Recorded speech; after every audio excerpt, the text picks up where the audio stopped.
Good evening, everybody. Welcome to, I guess this is our first April 3rd edition of the Mountaineer Locker Room. Then and now, I'm your host, Greg Christ.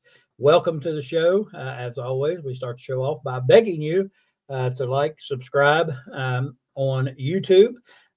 You don't necessarily really have to watch, although we'd appreciate you watching. We think we try to do a good job here of keeping everybody abreast of what's going on in Mountaineer sports world. And we usually focus directly on football, but since it is March Madness and baseball started, those type of things, we hope that you'll enjoy some of that chat as well. And we got a ton of stuff going on, a ton of stuff to talk about.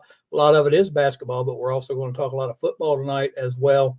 And we hope you'll bear with us through the basketball, baseball talk as we move on to football. But before we go any further, and I know Frank will be okay with this before I bring hi, Kelly, before I bring Frank in, not the co-host, the other host of the show. I want to mention the fact that down in the area where I live in Fayette County, some of my friends and acquaintances down there suffered a mighty blow yesterday with the weather. I don't know if I'm sure Dave remembers, we had Eli Campbell on the show the other night on my show, on the Courtside show, and they lost their home in that storm the other night. A tornado, they believe, touched down in Hyco, which is unheard of. Never heard of that in my entire life. And want to make sure that those folks down there know that we're thinking about them. They're also in need of a few things, and I'll mention that before we go off the show.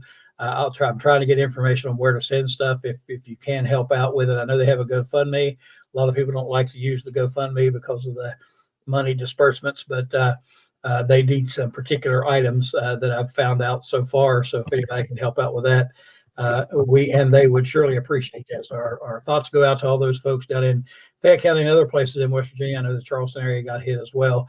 Some pretty severe storms and damage done yesterday morning with that big storm that moved through here. Anyway, with that being said, we'll get on now to some sports talk, and I want to go ahead and bring in the other host of the show, Mr. Frank Fear. Frank, you there and ready to join us? There's Frank. Welcome to the show, Frank.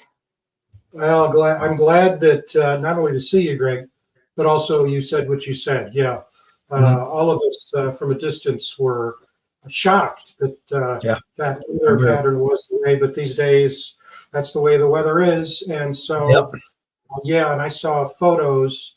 Darren McGuffin did a good job. Your producer with the network of sharing information, and as you know, I reached out to you and Dave Gorby, and it's just it's tough. It's very, very tough. I lived in Iowa for a number of years and through a tornado. I know what it's like. You know, I keep hearing people talk about these 100-year storms, and this is the second or third one we've had in our area in the last 10 years. You know, we had a derecho a few years back. Now this thing hits, and I'm just like, something's wrong. Something's not right. Yeah. I don't care what anybody said, not to be political or anything, but there's something going on with our climate for sure. And we can't keep waiting, or it's going to be too late, because like I said, I'm 62 years old. I never in my life ever remember anything like this in Hyco, of all places, or anywhere in Fayette County for that matter. Just unbelievable. And it tore that place up pretty badly. And so a lot of damage, a lot of destruction, and hopefully we can get those folks some help. So again, I'll mention that again before we leave, some of the stuff I think they need down there. So figure out a way to get it to them. I may have to do that on the next show, find out where to send things and that kind of stuff, but I'm working on that now as we speak.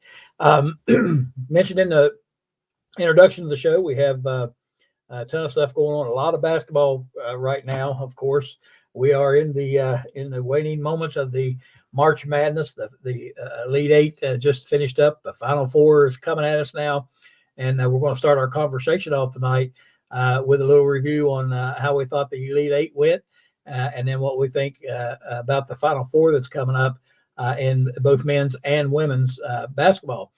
So let's go ahead and Frank, unless you have anything else, we'll go ahead and bring on our basketball expert, our resident expert, Mr. Darryl Prue. Welcome, Darryl, to the show. Hey, how's everybody doing? Doing great. appreciate you coming on again and helping us out with this basketball. I know you're like me. You watch it when it's on. You watch it no matter what it is. All right. Yeah. Well, first of all, it's prayers to all the people in West Virginia right now. I heard about the storm. I didn't know that much damage happened. I just heard some tricklings on Facebook. So my prayers to all of them. Yep, the school I taught and coached at for years, Midland Trail. I graduated from there. Midland Trail High School is in Hyco. That's where it's at. And apparently the tornado touchdown just a little further up the road from the school, about a mile or two up the road. So that's apparently where it touched down at. So yep, right in my area. Like I said, much to the chagrin of my wife this weekend, I spent a lot of time in the recliner watching basketball. And man, I'll tell you what, it just gets better and better. And I love this time of year. I hate to see it coming to an end. That's the only thing I hate about the Final Four coming up is I hate that it's over, because once it's over, you're like, man, now we got to watch baseball. Your wife got one more week than she got you. Yeah, one more week. That's right. You got to hang with me. In fact, I yelled at her the other night. She was in the kitchen. I said, you got to come in here and watch this for a second. I said, this team is on a 22-0 run. And she's like, oh, what?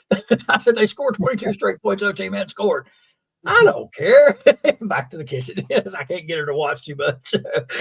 So anyway,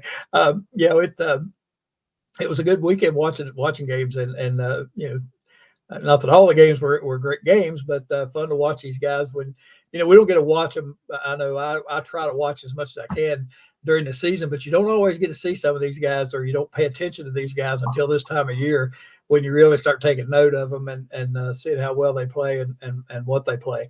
The Elite Eight, and I'm not going to comment on me and Dave did predictions on the Courtside show the other night about the Elite Eight, and I'll have to admit that I was pretty much over on all my predictions. I missed about every one of them. I think I didn't predict, except for UConn. I think I did pick them, but some I still see some surprise teams there, a couple of them. And but it was good. UConn, they beat Illinois badly. A second half, they beat them badly. Darryl, have you ever seen? I've never seen this. As long as I coached and watched, a 30-0 run like that. I don't ever remember seeing that. I can't. Yeah, I'm sure it's happened, but it's happened. But like at a high level like that, and that in the NCAA playoffs, you get blown out in the first. You get blown out the first two rounds. You get to this part, right? Everybody's almost equal. They're playing really well, and I don't know what they did and how they did it. And it's just they're like a well-oiled machine right now. Oh yeah, and I'll tell you what, they had Illinois just completely discombobulated. I mean, they couldn't even inbound the ball. I mean, they were throwing it right to UConn, on the inbounds plays under their own basket. They did that like 3 times. And it just hit them. And I think they were just shell shocked. And they just couldn't respond. They took 2 timeouts during that run. But they just could not respond. And like you said, UConn, when they get going, man, they are something else. And you saw that the other night. I mean, that was amazing. You know what happens too? Sometimes when teams don't think they get that far, and the mental part of it kicks in, and you look like you're seeing double, and you know what I mean, like you know what I mean, like you're there, but you're like, you don't know why you're there. You're still there, you playing, and that's how sometimes it gets that way. It's just mentally you're like, man, this, and UConn is throwing bodies after bodies after bodies, and if you don't have a lot of depth at a high level depth, it'll catch up with you. And as a coach, I mean, we've all been there where teams go on those runs. You take timeouts, you try to stay calm, so that your team don't get rattled. But sometimes it just don't help. And I know, like I said, he took 2 timeouts, and it didn't help a bit. It didn't slow down UConn whatsoever. Yeah, I figured they were thinking there was 8 or 9 players out there at one time they were playing against. Well, UConn, and once they got going, I mean, they were all over the floor too defensively, and Illinois just could not respond. The other game, one of the other elite games, Alabama knocked off Clemson. It was a pretty good game, 89-82, I think was the score. Alabama's a team that, and they put up points. I mean, they score the points, and we'll talk about them here in just a little bit in the Final Four. But again, Clemson was another team I don't think really expected to be there, but I thought they played pretty well. I thought that was an entertaining game. Watch those two. Yeah. Clemson, I didn't think they would get this far. Honestly, they didn't make a run like NC State, but Right. Alabama's a good team. We'll see in the next round because they're going to be playing. Yeah. They're going to be playing. Like it's the difference in running up and down the court and somebody can run down the court and still execute plays and defensively and offensively. Right. Frank, any thoughts on those two games? I didn't mean to leave you out of the picture. Oh, it's all right. The thing is, what's fascinating to me, and you asked the question, have we seen it before? Well, what is it we're seeing? Yeah, the 30-0 run was unbelievable, but the string of double-digit victories is exactly what we experienced in East Lansing with Tom Izzo when that team won the 2000 national championship. I remember they were behind in one of the games. I think they got him into the Final Four against Syracuse. And then they just slammed the door on Syracuse and won by about 19 points.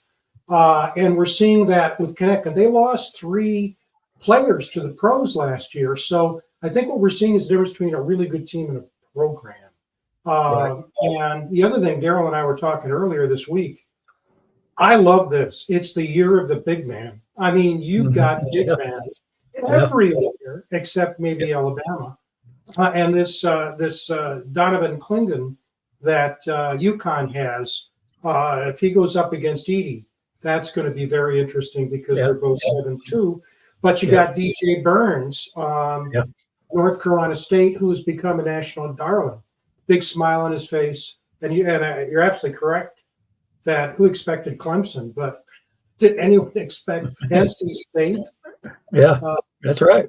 So anyway. Yep, there you go. I know. Now, Prue sent me a text and said, I told you. I mean, like when you see a team run through the ACC like they did, and you see how the big fellas playing and everybody's feeding off of them, you know what I mean? Like the guys around him are playing really well. He just getting a lot of publicity because he's been consistent, and they can't stop him. There was a lot of chatter about Duke. Oh, they didn't double this and that. He's a good passer. He makes the right pass. Guys are making that. You know what I mean? There's nothing you can do with that. You know what I mean? Like, you got to pick your poison.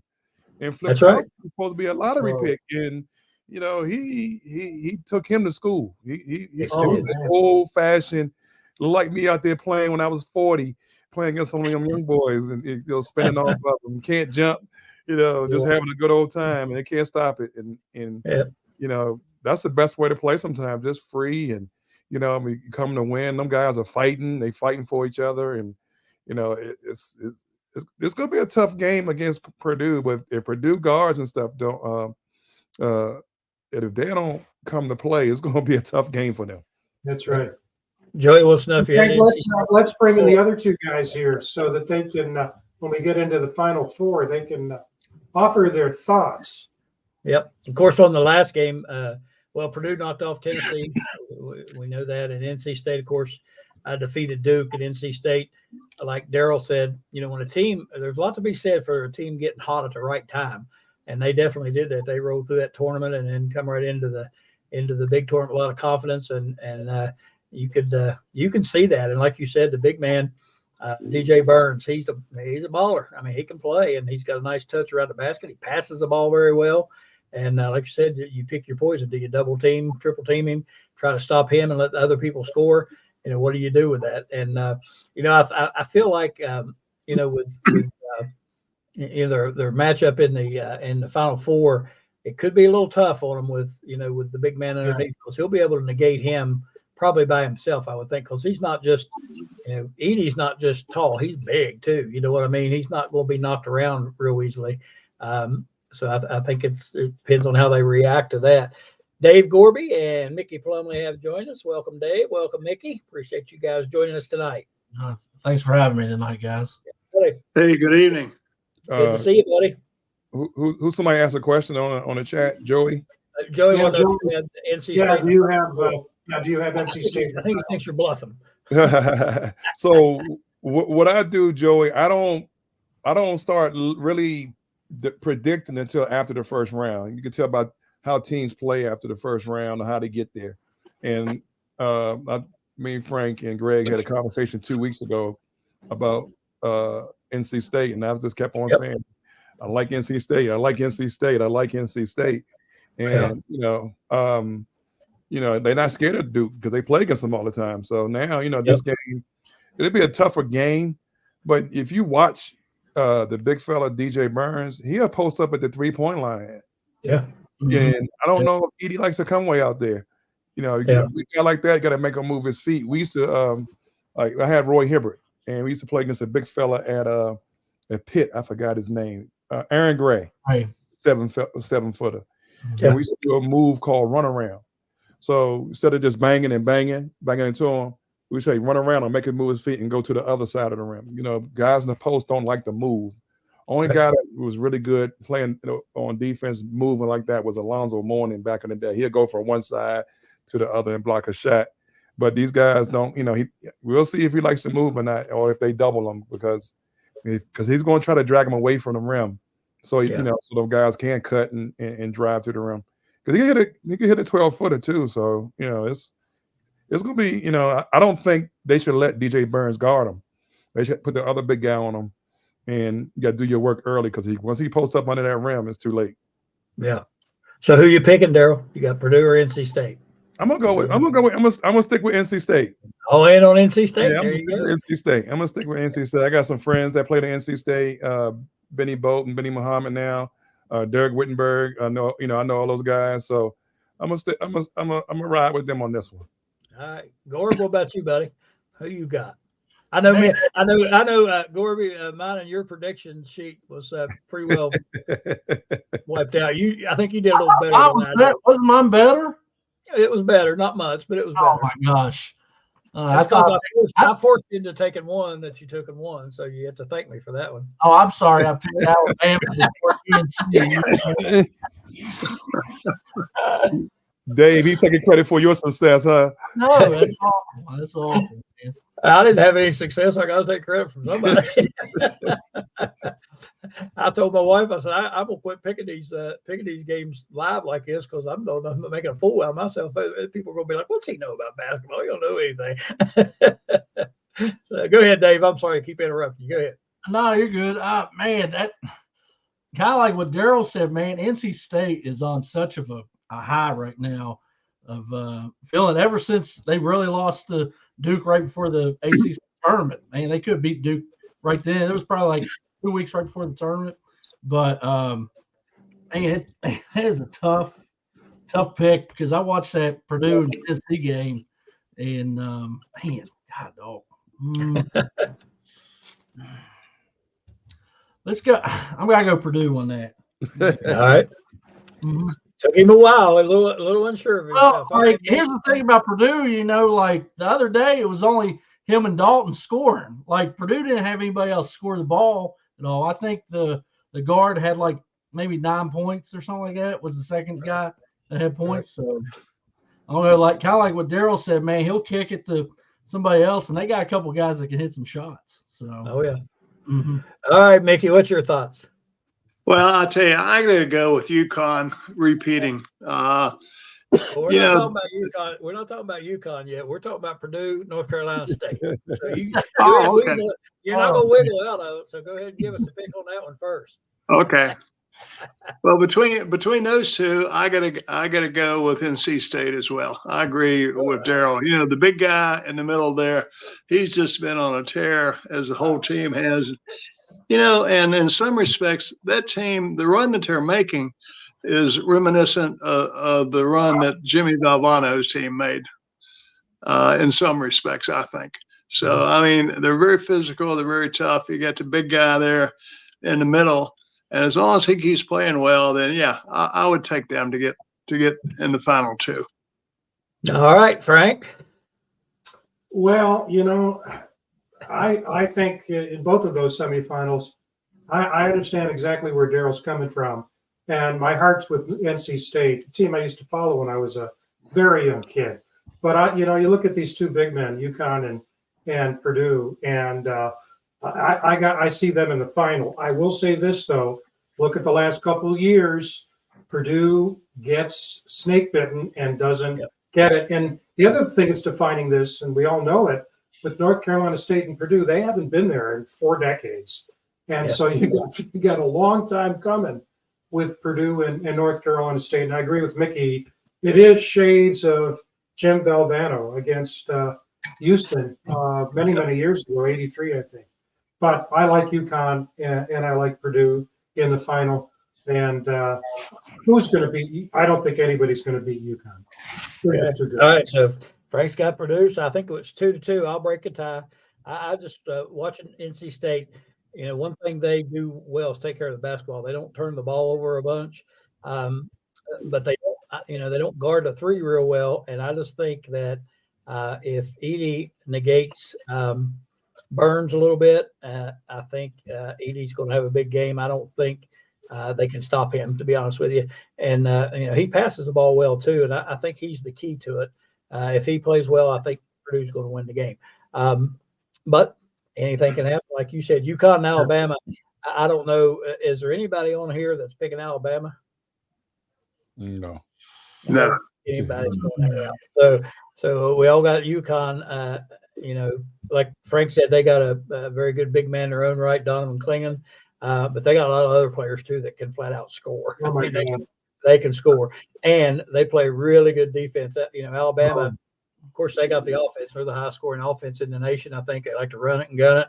They get a lot of points, but UConn is so efficient offensively and can score from anywhere. And then their defense is just ferocious. And when they get going, just like we saw against Illinois, hard to handle. They're hard to handle. I mean, you look at the guy Illinois had. He's like the top scorer in the nation, and there for about half that game, didn't really have it. No, and they couldn't score at all. It was amazing. So I kind of get the same feel. I think it might be close at halftime, but I think UConn will eventually run away with it. Now, I'll guess Darryl's going to pick NC State, but I think all of us probably think UConn's going to win the whole thing. Darryl, what do you think? I got UConn winning the whole thing. Yeah. Okay. All right. Frank brought up a good point. I want to make sure. Yeah. Frank brought up a good point about first time being there, and like when I coached at Georgetown, we got to the Final Four, and it's a whole different aura, and everybody panics. The coaches, the players, there's just everything is on 100. And I remember one time the coaches, had a meeting, and it was a timeout, and the coaches was like, they were just, everything was confusing. We were fussing back and forth. It's a Jeff Green game. No, it's a Roy Hibbert game. It's a Jeff Green game. And I'm like, we didn't relax, and it kind of showed with the players. And Alabama and NC State and Purdue went there. They've been falling short, but UConn has that experience. You know what I mean? And they're not going to let that anxiety get to them. You know what I mean? They treating everything like a regular game, and everybody else is their first time there. It'd be great for NC State to win it, but I just think UConn's overall experience and how good their team is coached and playing. That's how I feel right now. I would think with the setup, I would think at Purdue, in my mind, probably has the most pressure on them as anybody, because Purdue's always that one that, just like Frank said, they're snake bitten, and I feel like they feel like they should be there. Yeah, and they feel like they ought to be there, but they never get there, and I feel like they got a lot of pressure on them. So that might have an impact in that Purdue NC State game, because I think right now NC State just having fun, and they're just out there laughing it up and having a good time playing ball, and they're pretty relaxed, and that could make a big difference. I mean, you never know when you get on that big stage what's going to happen. The two things with that is funny. DJ Burns made a comment. They interviewed him for the game, and it's like, "What's the difference?" And they say, "Everybody bought in. You know how it is, Coach.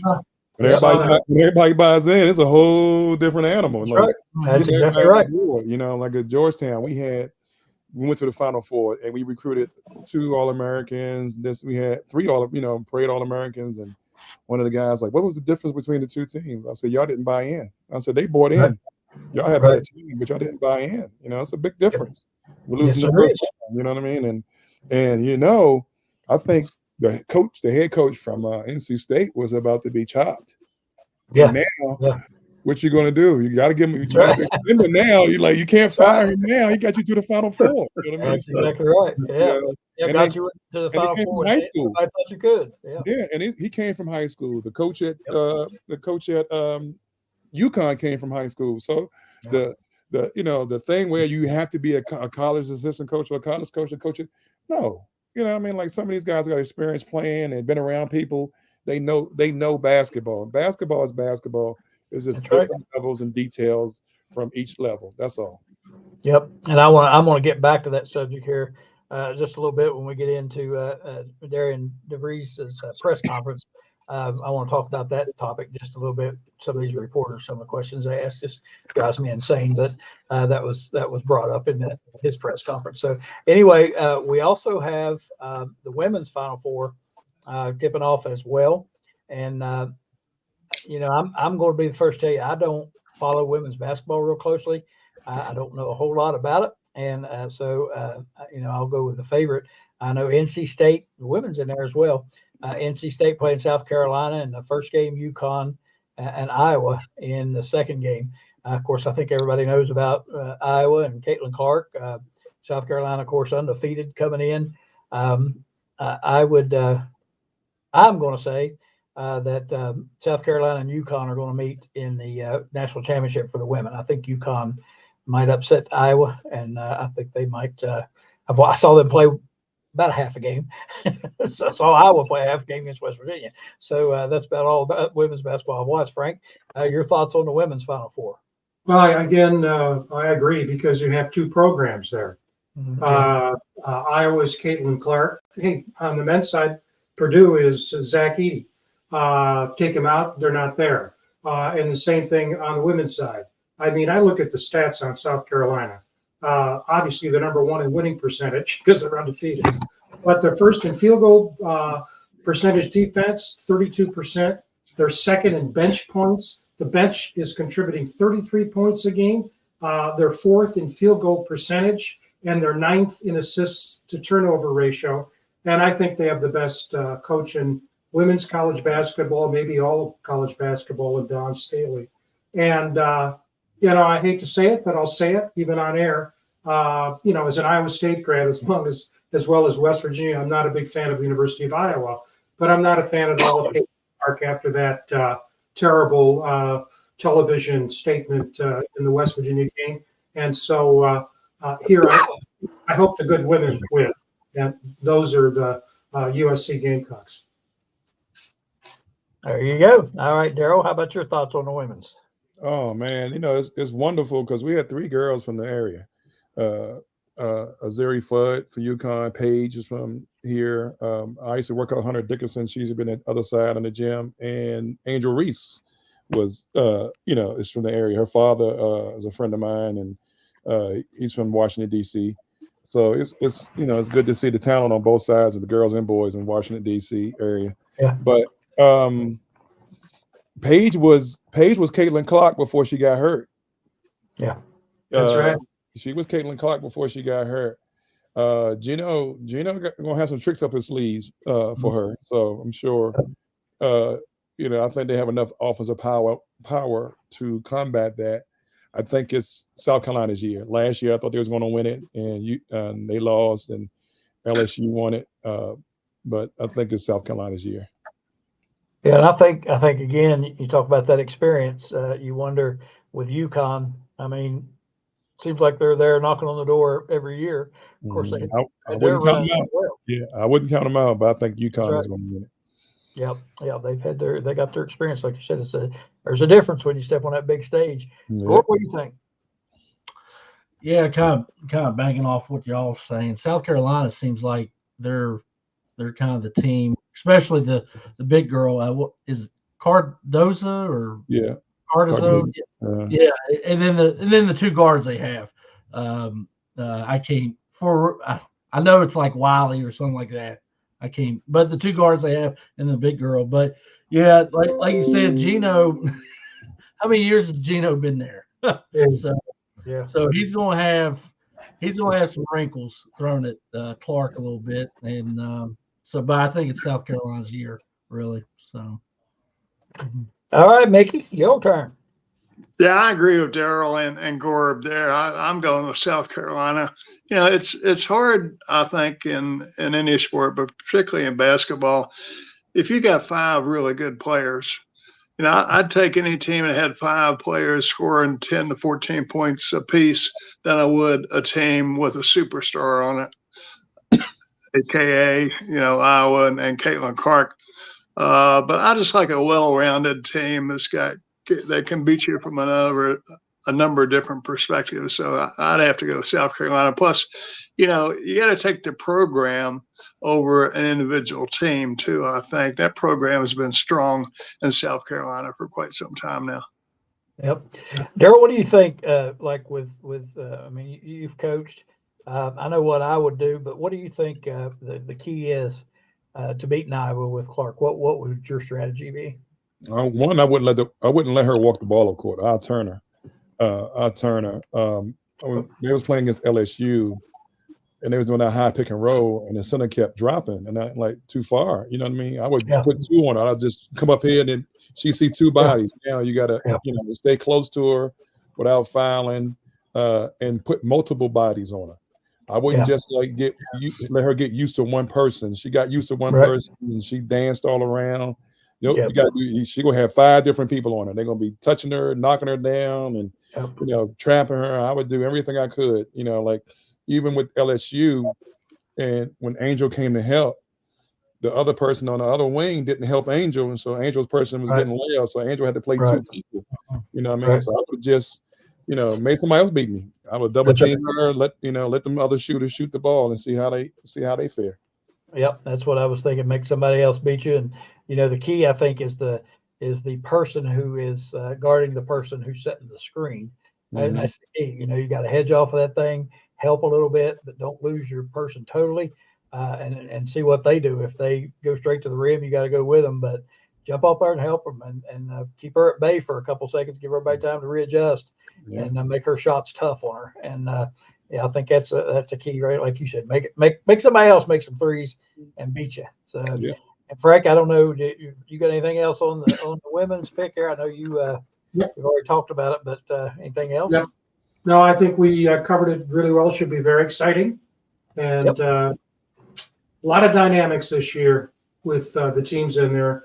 With 2 teams not, both teams haven't been there for 40 some years, and got programs with South Carolina, and UConn looks to be who's going to stop them next year. I mean, that's how strong they are.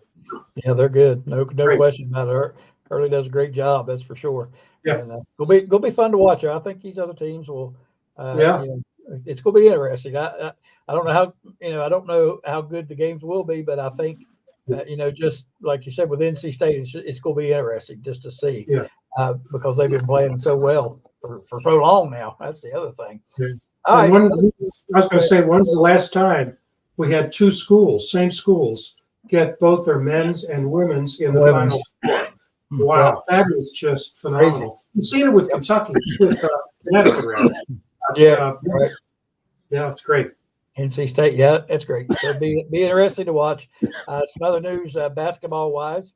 Coach DeVries, the new men's basketball coach at WVU, held his press conference the other day, and we're going to get everybody's take if you got a chance to see it. If you didn't, that's fine. I won't put you on the spot. I've watched it a couple of times, in fact, and I want to go back to something that Darryl said earlier, talking about, and there is Coach DeVries, and looking good there. But the funny thing that struck me was how unprepared West Virginia was for this press conference. They couldn't get any of their microphones to work. It was a big mess there for a while. They finally got it all straightened out and got him up there. To talk. But Darryl was talking a little bit about players, the culture and the the buying in to the system and all that sort of thing. And one of the things that struck me in his press conference was his reference several times to him saying, we want players who want to be here. We have a system. We know what kind of players we need, but in the end, we want players that want to be at West Virginia, and we're going to get the right kind of players. And I thought that was interesting. He mentioned a little. You can tell he did some research. He had some talked about some tradition and some history. He said that he spoke with all three former coaches in recent history. Coach Catlett, I know Darryl had told us that he had spoken to him. He also said, I think, if I heard him right, he spoke to Coach Beeline and Coach Huggins as well. Not sure how the Huggins conversation might have went, but I'm sure Coach Beeline could help him out some as well. But so I thought that was good. He talked about the tradition, the history. He went back and relived some of that history with the Catlett era and the Huggins time and the Beeline time as well. I thought that was good on his part. He talked about recruiting in all regions of the country, and he talked about developing players. And one of the things that they brought out in the press conference that I thought was interesting and I thought was great to hear was what a high retention rate he had at Drake. In other words, players staying there. And somebody asked him about, and I remember the other thing Darryl mentioned, I want to go back to that too as well, the fact that he coached at a lower level program. They asked him about his high retention rate, and he said basically, they focused on getting kids that wanted to be there, and they tried to make their experience worthwhile, educationally, athletically, and getting them to buy into their system and what they wanted and that sort of thing. And he said he genuinely felt like his players at Drake had a good time there, and they wanted to stay and keep building what they were building. So I like that idea. He said he was familiar with the Big 12 and knew how physical it was. And he didn't see a problem with that. He thought they could fit right in. He said WVU sells itself. He said, somebody asked him what you had to sell to players. He said, you don't have to sell them a lot. WVU sells itself. They have history. They have tradition. They have a great fan base, that's another topic. But, great place to play, great atmosphere to play in. I even mentioned to my brother one night we'd gone to a game this year, and I just told him, I said, how could somebody not want to come here and play? It's just such a great atmosphere. And there was like 6,000 people there, and the place was rocking. But Darryl mentioned earlier about coaches coming from high school. You see these guys in the Final Four that, their first coaching job was high school, and how basketball is basketball. And one of the reporters today in the press conference asked Coach DeVries about the adjustment coming from a mid-major to WVU. And I thought he handled the question very well. And he basically said, well, the mid-major term is something somebody's put out there on folks. He said, I know in the Missouri Valley Conference, good basketball players. And he said, it's no surprise to him. You're seeing these teams, Drakes, Creighton's, other teams coming up and playing well in the NCAA tournament. And he said the same thing. Basketball is basketball. And, regardless of what level you're coaching it on, it's basketball. And I've always said that myself, being a high school coach, of course, I believe that. Not saying I could be a college coach, but I think these guys that are basketball coaches are basketball coaches, period. And you again, I think it's just like I always said about Neil Brown. You have to focus on the type of person it is. You look back at their record, their history, how they've dealt with players, how players respond to them. They all know X's and O's. They all know fundamental things. But there's more to it than just going out there and drawing up plays. It's just like Darryl said, you got to have some culture. You got to have some commitment from everybody, coaches, players. Everybody has to buy into the system. And so there's a whole lot more to it than just going out there and drawing up plays. And I don't think it matters where he came from. I think it matters, where he's heading. And, I think it's irrelevant that he come from a mid-major conference. How many mid-major conference coaches have whatever they call the other guys, the big major conference coaches? How many of them have moved up already? And, that's it. I don't see where that has a lot to do with it. I think if you're a good coach, you're a good coach. You build rapport with your players. You relate to the players. You relate to the fan base. You do all those things that are necessary to do. Plus, you can coach basketball. So that's the kind of the things I took. And the last thing I'll say from his press conference was he talked about his family and himself being thrilled to be in Morgantown. They thought it was going to be a great place where they could stay a long, long time. So I thought that was pretty good thing of him to say as well. Frank, what was your take on it? Yeah, boy, a great summary there. And I put up some of the snippets that connected to what you said and what he's looking for in players and what he wants his players to be. And I agree with you completely. I mean, you look at the coach at Alabama, came from University of Buffalo, that didn't have much of a. I mean, Hurley went on to be coach at Arizona State, but he's a great coach, and he comes from Creighton. That's a great foundation. I think Darryl, having played under Catlett, then Thompson, the Thompson crew at Georgetown, where you come from, I think, is maybe more important than where you've coached, because you get that discipline. And he did acknowledge the two Creighton coaches he played under and said, they helped me be who I am, not only as a basketball coach.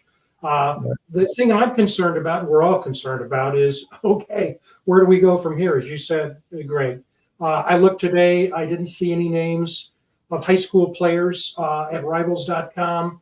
One player has been recruited, has signed, but that was in the earlier regime. And so I know they're going after a few. They've already obviously got a son, and they're going after another player from Drake, and still yet another player from University of Illinois Chicago. But I think it's Patino. Sorry to interrupt you, but Patino didn't sign that guy, did he? That you were talking about? Pardon? I said Rick Patino didn't sign that guy you were talking about. No, I don't think. That name should never be used on the show again. I won't mention him again. That's right. We'll just call him that guy. Yeah. And again, there's something else when you think about that. And that news broke today. We're not going to discuss it, but obviously a great coach. Knows the game inside and out. But do you want him at West Virginia? I think not, just because of that kind of stuff and the history. And so I don't care if he's coached in the NBA, he's coached at the highest level, he's won national championships. I wouldn't pay him $10 to come to West Virginia. Let's be honest with you. So, but that's me. That's me. Darryl, what's your thoughts on which one? On Patino? Let's talk about the let's leave the other guy out of this conversation. I've heard good things about this guy. Some people that know him personally, that dealt with him in the past. When I was coaching at Georgetown, the worst teams we had to prepare for were the mid-major teams, Northern Iowa. I think one of the coaches at Creighton might have been there before. He went to Creighton, and he had plays after, and he had counters, and trying to get guys ready for all the counters and the plays, and the discipline they had. It's like, then you get these guys that say, the SEC schools and these big schools, and all they do is just run around and play hard, and hopefully can wear you down. And always had, coaching with John Thompson III and Todd Bozeman. As you get into the business, you see some things as you're studying film and studying teams. Some guys can really coach, and then you'd be like, I don't know. You know what I mean? Like, they got players, you know what I mean? They're good recruiters, they're good managers, how they put the plays together. It's not, like you said, it's not about the play, it's how you put the play together, how you run it. And when you see something, how do you change it? So this guy, he's saying all the right things, of course. But again, a former player I played with in DC, met him in a camp at Creighton, thought he was very detailed in everything he did. A couple of people I know from Iowa loved him. My guy in Europe who sends me players, he said wonderful things about him too. So you might let him know I have 3 Europeans. I have a junior, a 7 foot. He's blowing up. He's in Germany now, playing with the under 18 team. I have 2 Slovenians. I don't know how good the guard is, but I got a 6'11" three-man from Slovenia. So they need to call. Next time I talk to him, I'll let him know. Yeah, please let him know. I need to be on staff in some kind of form. There you go. Got my hands on, The crazy part is, I've coached and developed 3 centers that's All-Americans, that was All-Americans in college. Rory Hibbert, Hunter Dickinson, and Luka Gaza. I had Luka in high school. I had Hunter since the 8th grade. I still work him out when he comes home. And Roy Hibbert at Georgetown for 4 years. So the development part I can help him out with. The recruiting part I can help him out with. You know what I mean? I have to learn the system, but basketball is basketball. I learned if I can learn at Princeton, I think I can learn his. There you go. There you go. And no jokes aside, with what Darryl's doing, that's the kind of thing. And a lot of them have to look for that, because you have that experience. That's great on the resume. I mean, you can mention those guys' names. Somebody needs to be taking a look at that. Not sure why that hasn't happened yet, but it will. The other thing you mentioned, the set plays that the mid majors always run. They run a lot of offensive sets, and I love that. I was kind of the same way. I always ran lots of offensive sets when I was coaching, and I felt it was important in high school because if you turn them loose, they're running all over the place. Everybody's running out to the 3-point line and whatever. So I ran a lot of offensive sets and inbounds plays. I was big on those plays. I know that. Yeah, I know. And we were in the state tournament one year, and after the game was over, the newsman and these guys asked me, "How many inbounds plays do you have? You scored like 18 points on inbounds plays." And I said, "Well, really? We ran the same play. We just ran it from different spots, and it looked different every time, So I'm always telling me and my son have this argument all the time. Of course, he coaches at the University of Pikeville, and he says, "You can't run that stuff at our level, Dad. They eat that up. They switch. They do this." I'm like, "Get out of here." I said, "That's when you adjust to it. You can run that stuff." And I said, "You just got to make some adjustments." And lo and behold, wasn't long after that, me and him were watching, and it was a major college game, and somebody ran a variation of our inbounds play. I said, "You saw that, did you?" I run it back. I don't know how many times. He just sat there and shook his head. He said, all right. We're going to talk. I'm going to talk too much here. Let's Dave, did you get a chance to check out the press conference? Yeah, a little bit. I was actually on the course when it happened. Yeah.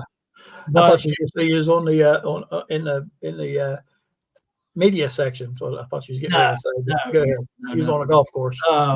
But yeah, this guy definitely has a good track record. I mean, like 21 years at one school. Of course, how long was he assistant at Creighton? Like, he's only been at like 2 places, hasn't he? He was at Creighton for a long time. Yeah, I think I heard him say 18 years, maybe. I think. Yeah, I mean, it's pretty stable. I mean, that's good to hear that Darryl is a detailed guy. I'm really interested how he's got to fill this team out this year. Right now, I think there's 5 spots available right now. If all the formal, I think there's 6 players left that hasn't entered the portal yet. So that's going to be interesting to me. Yeah, I think so too. Mickey, what's your thoughts? Did you get a chance to check it out? I caught just bits and pieces of it, Greg. Just a couple of points. To his remark about we want players to come here who want to be here. That statement runs pretty deep in my estimation, because I think it does take a special kind of player to want to walk into this environment where basically you're in a rebuilding mode from bare bones. I mean, you're not just starting at the ground floor, you're starting at the substructure or garage level to build this program. And I think everybody would admit, it takes, 2, 3, 4 years. I was glad to see he got a 5-year contract with an option for a 6th year, provided that he does well in the first 5. But perhaps Darryl could speak to that a little bit. I mean, as a former player, Darryl, what kind of kid, what are the attributes you think a kid has when he's faced with an offer from West Virginia and it's a total rebuild situation versus an established team already? What goes through their mind, and what do you, is it just, well, here's an opportunity for me to really help build this thing and to develop some prowess for myself in my future? What do you think it is about the kid that wants to come to an environment like that, Darryl? Well, the kid has a chance to play immediately. I think that's the key. That's the key. Be part of it. You go into a different program. Who's in front of you? Who else they're recruiting? Coming here now, it's going to be almost 10 new spots, 12 new spots. So, and and it can't be the portal. It can't be 10, 12 guys in the portal. You got to get some high school guys. He brought the word up developing. You know what I mean? Like that's the key. You might get some. You might not get a 5-star, get a 4-star and a 3-star, but you develop them into 5 stars. And I think that's the key. I think once the kids are there, and it's not about $1 million, it's not about $500,000. They'll get the money eventually. When you go through that portal, the first thing they ask you is how much money I'm getting. God don't want to be there. He's going to follow the money. And there's still some kids out there. There's still some, people out there. It's going to take care of itself. Everybody's going to get some kind of deal.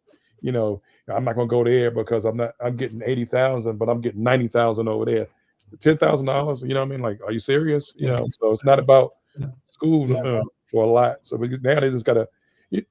The portal. I was thinking about this earlier. The portal made assistant coaches, especially at West Virginia, lazy because you have to do your homework. You have to know what you're getting. You go see a high school kid probably play 5 or 6 times. I talk to people in the stands. I talk to the parents. I talk to the teachers. You talk to different people. You watch his body language. In the portal, he's ranked number 1. I go watch it. I go watch a tape. Yeah. Okay, I want him. That's lazy. That's just being lazy. You know what I mean? It's not going. That's not working. Like I told y'all, West Virginia, they had 2 events here. They had one in the summertime called a DMV Live where they can come, and they have one in the wintertime. And I did not see one West Virginia coach. I saw the Kansas State whole coaching staff here recruiting a kid from the DC area. So that's just being lazy. And they've done it for the last few years. And when Larry Harrison was there, he would be down here. Huggins was down here a few years ago, the championship game. But then he stopped when the portal hit. You know what I mean? So that's just being lazy, and you can't be lazy. And I think that guy is a good coach, and that's why those guys stay, because he retained them guys because he's personable. They like him. You know what I mean? He can talk to them. From what we understood about Huggins, if you listen to the kid that went to Baylor, it's not as sweet as everybody thought it was. Mm-hmm. Yep. Frank, what's your thoughts? I know we're running short on time. I agree. Yeah, I agree. We're going to have to move on, but everything you're saying here, I think I agree with, and I would say, look, everything so far looks great. Now the proof of the pudding comes, and that includes staff. It was announced today he's bringing the player development guy from Drake. Good guy, transferred to Duke to finish out his career, and he was the all-time assist leader for a while. Another curious guy there is Marty Richter. That name may ring a bell for folks who follow college basketball. He was Andy Enfield's right-hand guy when Florida Gulf Coast made that big run a decade ago. And then he didn't get the job at Florida Gulf Coast when Enfield left for Southern Cal. By the way, Enfield just left Southern Cal for SMU, and it looks like Bronny James is in the portal. Anyway, Enfield now has been named the interim coach at Drake. I don't know if he's going to get the job, but the big question is how many of the other staff members he's going to bring, because this is a reclamation job. I mean, I looked at the numbers, and there are, if I have this right, along with Tucker DeVries, there are 9 guys on the roster for next year. It could be 10 if Slazinski gets an extra year added. They lost Aycock, Battle, Edwards, Kirk Carissa has gone into the portal, and so and I looked at the players that are left on the roster. Farrakhan probably is the best one, along with Sumnick. Last year was, my God, we don't have enough bodies for practice. The situation is a little bit different now. You've got a lot of guys coming back, even though you lost a lot of guys because, they were here for basically 1 year, one and done. So let's see what he does, both on the staff side and also recruiting. Very critical. Yeah. Very They mentioned in the press conference he was going to be meeting with those players. And Darryl, I know you know this. Sometimes those meetings are not the best meetings in the world. When they tell people you probably need to be looking somewhere else, But yeah, he talked about looking forward to having those meetings with returning players and that sort of thing. So yeah, the next few weeks I think are going to be critical, and I think it's going to be interesting to watch. And we'll talk more about that as it unfolds, and we get to see more about what's going on. Frank, in the recognition of our time shortage, we may jump on to football, skip over the baseball. Basically, in baseball, we lost 2 out of 3. We got some really good games. All 3 of them were actually good games. With Oklahoma State, we lost the first 2 and then won the last one. Darryl's going to get out because when we start talking baseball, he starts breaking out in a cold sweat. So he's going to go. Darryl, thank you so much for joining us, helping out with the basketball. We appreciate you so much, brother. All right. I'll see y'all. See you next week. Take care, Darryl. All right. I would just add to that, Greg, that I thought Randy Mazey did a great job of saying, look, we lost 2 out of 3 against Oklahoma State. That was an important series. They're now in 5th place. They're playing the 4th place team, Kansas. But if you look at that 2nd and 3rd game, first and second game, both, but their starters were incredible, giving up very few hits, and they lost both of those games. So I think the Mountaineers are, hang with them. And Weatherholt will be back soon. Well, right. I mean, this is a key series. They got to win this series because don't they have UCF next weekend? Maybe. Yes. Yep. So they definitely got. I mean, I think right now they're in the 60s in the RPI, and they need to, kind of get up there a little bit more. So this is a series that they definitely can go get. Especially next weekend being, UCF a top 25 team.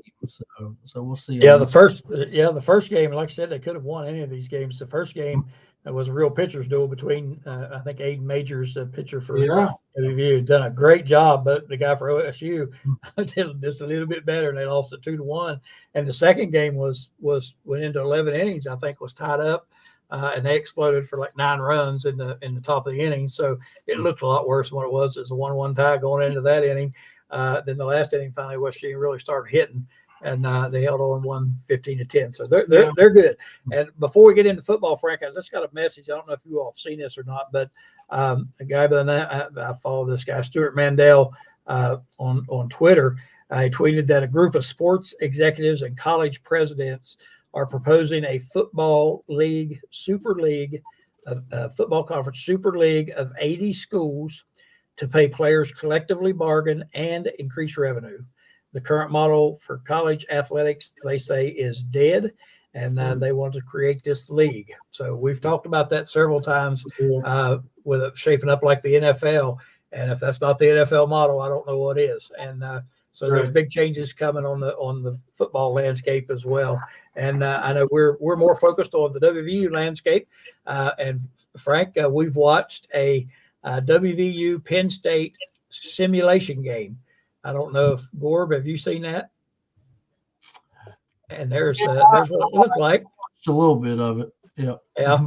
I'll tell you what, Frank, I don't know about you. Mickey, I don't know if you've seen it or not either. Yeah, watched the whole thing. Very, very interesting. Yeah, I don't know if you guys felt like I did, but I'm sitting there watching and saying, come on, block the ball. Catch it. I almost felt like I was watching a real game. I got so worked up. Anyway, Frank is going to, I think at the end, going to put up a link where they can go view it. And we're going to share the link so you can go watch it if you want. It is pretty interesting. It's really neat the way they do this, but it looks so real. I mean, and the players and you can see C.J. Donaldson running over people. That's what we want to see. But you can go check that out. Penn State WVU simulation game, and it's on. There's the way to get to it. So we'll put that up on the end before we go. But I think we're going to talk a little bit about WVU football right now. And I think, Frank, I'll let you go ahead with the introduction for Randy's segment here, and then we'll talk a little bit about it. Yeah, I'm wondering, given should we sort of make it up as we go along here? That's about a 15-minute clip. Should we hold off on that until next week and get Dave's thoughts and our thoughts about how spring practice is going? What do you guys think? Yep, that's fine with me. We can do that, and Dave is probably more in tune with it than I am. And I know Mickey being long, far, far away, probably the same for him. So I say we just go ahead and let Dave talk a little bit about some of the things that are going on with WVU football, and then we'll discuss it and wrap it up from there. Well, what side do you want to go on first? How about let's go offense first? No, let's go defense first and say the offense last. That's what everybody loves, offense. Well, I mean, that's where we got the most transfers in from was on the defensive side, Coach. And you've been saying that you think Neil has done a better job on these transfers of getting what we need instead of just pulling from the portal and say, hey, this is the best available guy. And I think that defensive line, like I've kind of talked to you about, Coach, I think that's going to be the solid group again. There's not really any so top guys, but they're so deep. I mean, right. they can play 8-9 guys again, and that's where we're gonna go back in the linebackers. Adding that Reed Carrico, and then you get Trey Lathan and what was the freshman that didn't play last year because he got hurt in Trotter. Yeah. So next year it feels like they're gonna have more depth on that linebacker spot. Especially on the inside linebacker spot, and it's going to be interesting if Trotter can. I think Trey Lathan's going to start. But we'll be interested to see if Ben Cutter can hold that starting spot that he did towards the end of last year, or is Trotter going to come in there and take that starting spot? I don't know. And I'm thinking, Frank, we talked about last week or week before last about Neil Brown's press conference, and one of the things that we noted in that press conference that he had was his discussion about training people in 2 or 3 different positions, and he mentioned the linebackers and the secondary, them being able to interchange. So I'm thinking with this depth, he's thinking he's going to get these guys on the field in one spot or the other. So my bad. Go ahead, Frank. My bad. No. I'm just agreeing with Greg. Well, I was going to say on that secondary, so I keep reading that the Northwestern transfer, Garnett Hollis, he is going to be the dude on cornerback. He's going to be that guy. But I've also read that Aubrey Burks isn't going to be a deep safety. He's got to be down that spear box that like Hershey played, and that's where Tyke Smith played, was that spear position. So we might be better for him to be down that box instead of being deep down the field, and that's talking about the depth where we can put guys deep on the field. The other Northwest transfer, So and I think Stowe Wolfley might have mentioned Burks a couple of times and his leadership and how good he was doing with his practices so far. Go ahead, Mickey. I'm sorry. Mm-hmm. I just wanted to chip in on that. I really like this move of moving Aubrey Burks into that spear position from the secondary. Because let me tell you, that guy will strike you, man. He will come up and hit you, knock you into tomorrow. So I see him making a big contribution there. My concern on the defensive side of the ball, primarily, you've got the transfer in the secondary there from Northwestern. Then you got 2 others also, right? We got one from Duquesne, and we got one from Colorado State as well. So go ahead, Mick. So basically, I mean, you're totally retooling the defensive secondary completely with those moves, right? I mean, that's got to be a point of concentration here in spring practice and first couple of weeks of August in the fall, don't you think? Yeah. So like I said, Hollis is definitely going to be the cornerback, I think. And you think of like what Beanie did last year, being an All-American. Hollis already has that size. He's going to be pressing up on you. He's 6'1", 6'2", and he can move like a corner. Beanie kind of had to play off just a little bit because he's, 5'10", so he was getting beat on a little bit. So the other cornerback spot is what's going to be up for grabs. It's going to be the Duquesne kid, the Colorado State kid, or it's going to be Jacoby Spells, which has been there a couple of years so far. So we'll see how his development's been. Mm-hmm. Okay. Then what about the offensive side of it? I tell you, the name I've kind of heard that he's kind of came in and set the tone. Has been that Jaden Bray coming in that wide receiver room, and he has those young guys that's been in there for a full winter now. That's going to be better next year. I'm talking about Gallagher, talking about Traylon Ray, talking about Hudson Clement, and he's kind of come in there and set the tone like he's the older guy, So, and I think that's what we kind of looked for from Devin Carter last year. And Devin had a decent year, but he really didn't have that big explosion year. Our freshman receivers were the best receivers last year. So, Dave, is that the kid from Oklahoma State that you're referring to? Yes, sir. Yep. Yes. Mm-hmm. Yeah. Mm-hmm. Yeah, he looks like a player also, and seems like I heard Aubrey Burks talking about him the other day on social media, and he said he really liked the guy, and asked, he was given an opportunity. He said, who would you like to go up against, the first couple of practice series here? And he said, you, Aubrey. So he's going after the best. Right guy right there. Yeah. Yeah. That tells you read something about the kid right there. Yeah. And I also saw where they're practicing Hudson Clement in the slot position some in spring practice. So he may be making a little move there into a wide receiver himself.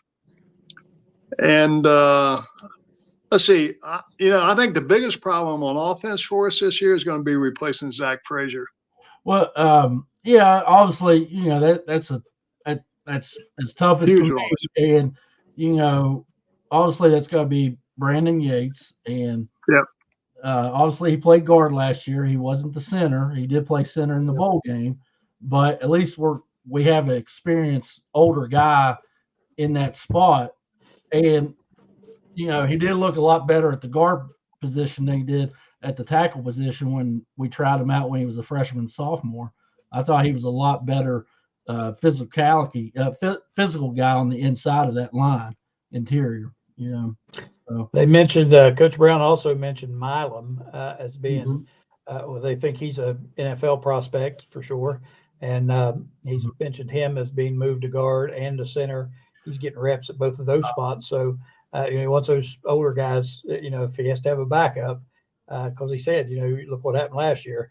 You got to have people ready, and he said Milam is good enough that he can play that position if they need him to. So he's getting reps there too. And on the line they do have I think Remax out for the spring, which is all right. Remax getting to be a older player in our system where it's not going to hurt us as much as he to miss the spring. It does get some of those younger guys developed. I think Solomon Weldman has been playing in that left guard spot. I think I read. The one spot on the line that we're not sure about is probably that right tackle spot. And I figure Nick Malone has been getting the reps there. But, of course, we brought Xavier Bosley in there from Jacksonville State. So I'm sure that's going to be a competitive battle.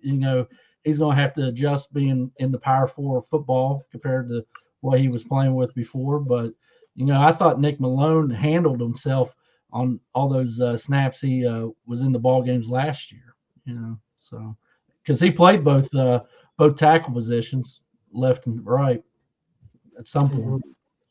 Yeah, I think a good positive thing we can take from all this is you're hearing a lot of names that we've heard for a couple of years, and we got a lot of people coming back from that team last year, and I think that's why some people are so optimistic is hearing some of these names and feeling comfortable with these people in the positions that they're playing. But also, again, I go back to Neil Brown and the job he's doing. I think he's filling needs, and I think it's something we didn't see in the past. I think he's done a pretty good job of that this year, based on what Dave's saying. Sounds like it. Well, going back on that defensive side, we really haven't, even though Jared Bartlett had been our edge rusher, he was kind of thrown into that position because we didn't have any other guys. He was more of a inside linebacker is what he was, and we went out and got Ty French from Gardner-Webb, All-American. So, and then the development of Ty Bradley. I figured those two guys are going to be splitting snaps on that position right there on the Bandit. So, and I've heard that Ty French and Wyatt Milam has had some pretty good one-on-one battles so far in practice. Yep, heard that too. Timothy Green has a question there for Gorby. Gorby says, how do you think the running back room looks? That's one spot that you really don't have to. I don't have to really worry about. CJ's out for the spring. He's still he had the shoulder surgery.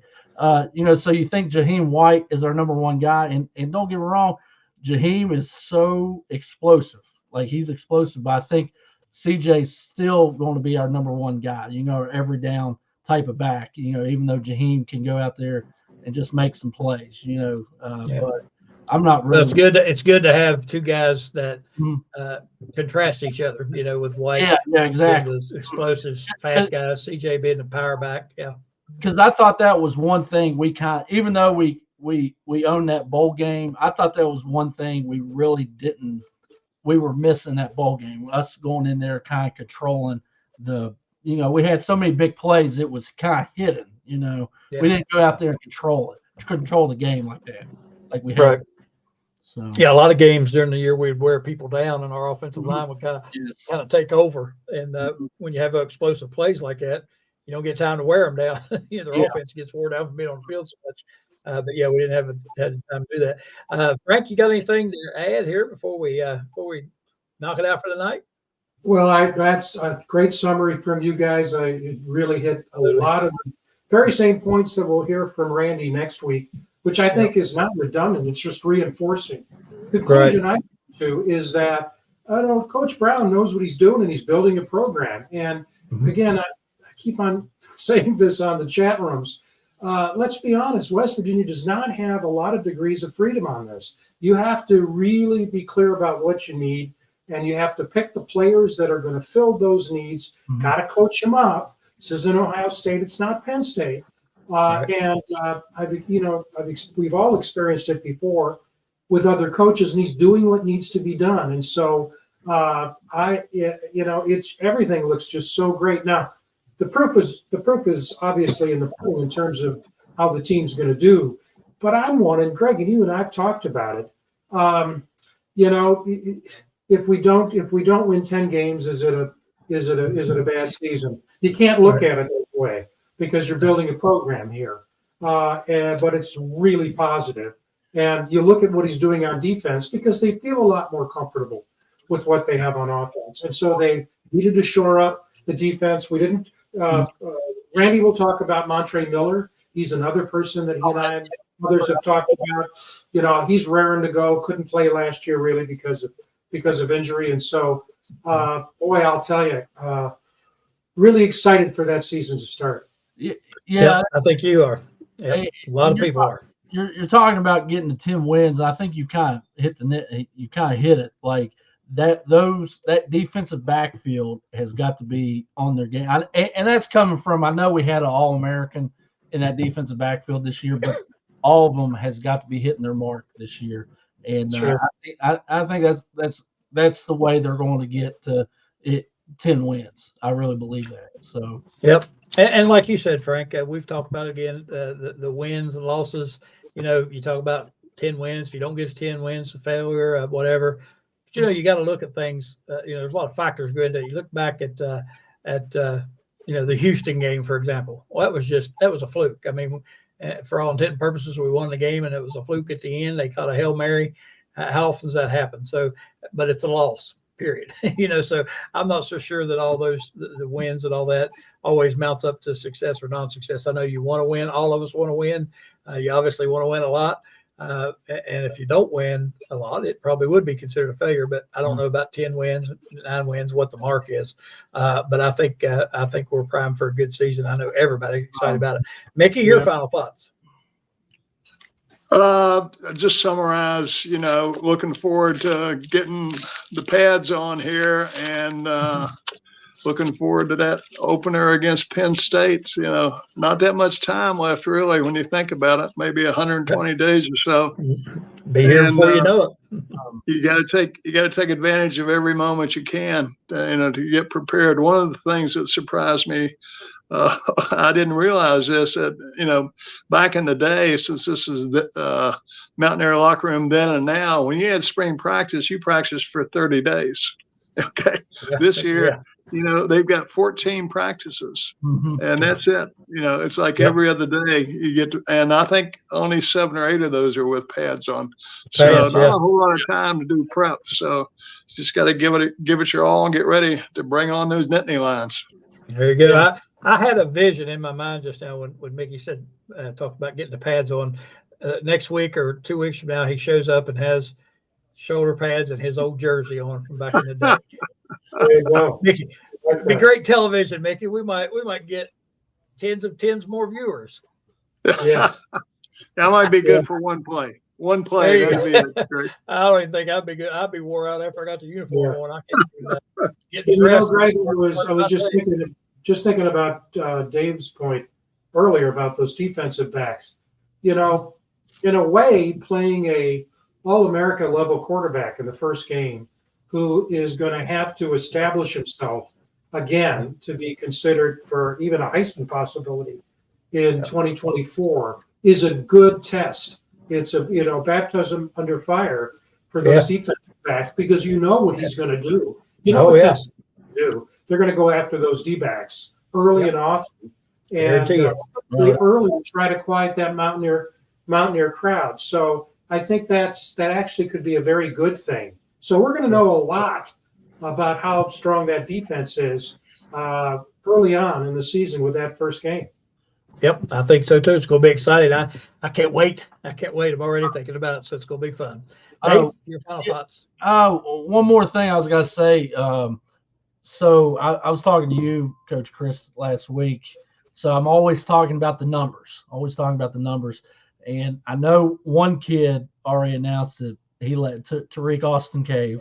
And there's another kid I think left. It hasn't really been announced. I'm not going to mention his name, but I think that puts us at 88.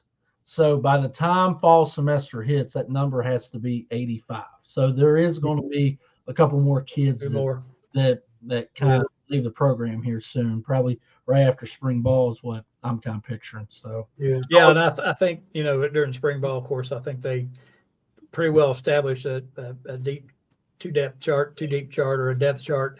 And I think a lot of these guys thinking they may have a shot to get on it, they're going to try their best. If they can't, they're going to transfer. So you'll see 3 or 4 of them that will get out, but I don't think it's going to be anything that anybody should be worried about right now. I think things are pretty well established with who's going to be there, not who's not going to be there. So I think that's a good thing. All right, guys, we are out of time, and it flies by. We don't seem like we get to cover everything like we like to cover it in the short amount of time we have, but did the best we could do. I want to thank Dave so much, Dave Gorby, my co-host on the court side with Coach Chris. You can watch us Thursday nights, tomorrow night. Thank you, Dave. Appreciate Mickey, as always, being here with us, and Frank, keeping things running like always, man. I don't know what we'd be lost without you. That's for daggone sure. And before I sign off one more time, I want to mention those folks down in Fayette County. I know there's some folks in need down there for pillows and blankets, things like that, that they couldn't salvage from their home.